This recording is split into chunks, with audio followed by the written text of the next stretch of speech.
সেটা প্রায় 1 বছর বন্ধ ছিল। মানে আমি কোনো মিউজিক ভিডিও আপলোড করিনি। তো এখন আমি ডিসাইড যেটা করেছি যে এখন হচ্ছে পরপর পরপর আমার নিজের সেই কাজে ফেরা, মানে শুধু স্টেজ নয়।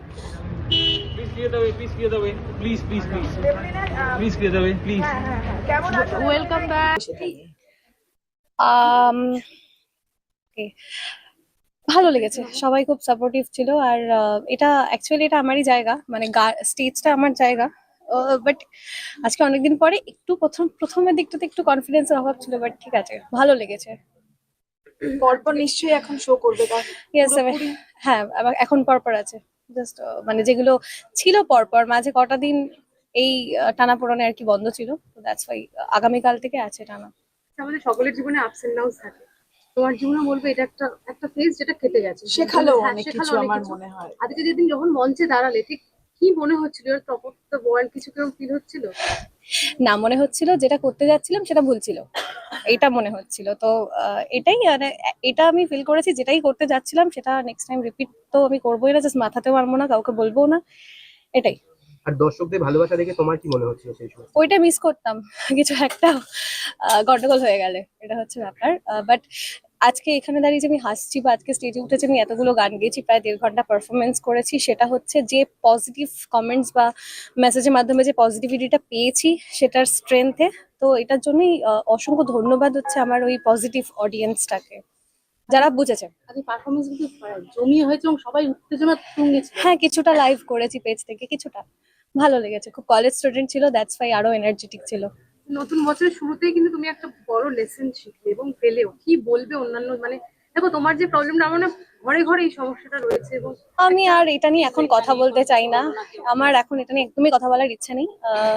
জাস্ট আজকে ফার্স্ট শো করেছি অনেকদিন পর, ভীষণ পজিটিভ ফিল করছি, সেটা নিয়ে এখন এগোতে চাই, সেটা নিয়ে থাকতে চাই। মানে আরো মানে দর্শকদের কতটা উজ্জীবিত করবে বা কতটা তোমাকে দর্শকরা চাইছে বলে মনে হয়? এটা আমি এখন বলতে পারবো না, আমি কি করে বলি এখন। কিন্তু যেমন কিছু নেগেটিভ কমেন্টস এসছে বা নেগেটিভিটি পেয়েছি লাইফে, তেমনি পজিটিভিটি মানে কি বলবো, পার্সেন্টেজটা বেশি ছিল মেবি, তাই জন্য আজকে আমি এখানে দাঁড়িয়ে রয়েছি বা এই হাসছি, কথা বলছি, স্টেজে গাইছি, এটাই।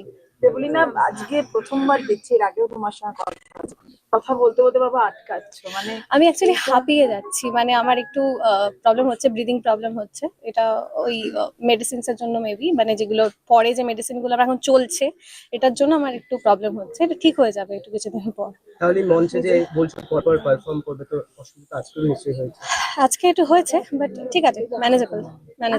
আর একটা বিষয়, যেহেতু এটা নিয়ে প্রচুর কথা হয়েছে, তুমি না বললে প্লিজ বলো না, কিন্তু একটাই প্রশ্ন, তোমার শ্বশুরবাড়িতে কোনো কন্ট্যাক্ট করা হয়েছিল? আর প্লিজ এগুলো করো না, না এগুলো করো না প্লিজ, ঠিক আছে। নিজের মনকে এখন কি বলছে, নিজের মনকে সবার আগে? না, আমি এখন আমার অলমোস্ট যেটা আমার হচ্ছে আইডেন্টিটি, মানে আমার মিউজিক ভিডিও, সেটা প্রায় 1 বছর বন্ধ ছিল। মানে আমি কোনো মিউজিক ভিডিও আপলোড করিনি।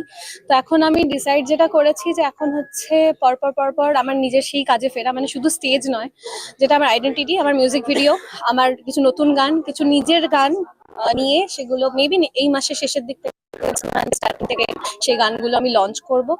আর আশা করব যারা আমাকে এতটা পজিটিভিটি দিয়েছে তাদের থেকে সেটা আবার পাওয়ার, সেই গানগুলোর মাধ্যমে আর কি। এবং কাকিমার সাথে অনেকটা সময় কাটাতে পারছো, আবার এটাও বোধহয়। দেখো, মা সবার লাইফে ইম্পর্টেন্ট, মা অপশনে কখনো থাকে না। এবার সে তোমার বিয়ে হোক কি না হোক, সেটা ছেলে হোক কি মেয়ে হোক, তুমি যত বড়ই হয়ে যাও না কেন, আমার মনে হয় মা বাবা সবসময় সাপোর্টে থাকা উচিত। সেটা আমি তো অপশন বলে মনে করি না, তো এখনো আছে, থাকবে যতদিন মা থাকবে, মানে মা বাবা যতদিন থাকবে আমার সাথে থাকবে, ব্যাস। Thank you. ভালো থেকো। দেবলীনাদি, তুমি তো স্টেজ শো করে এলে, আমরা শুনলাম, তো একটা গান কি হবে? আর পারছি না, আমি হাঁপিয়ে গেছি অলরেডি, আমার এখন ব্রিদিং সাফোকেট হচ্ছে আমার।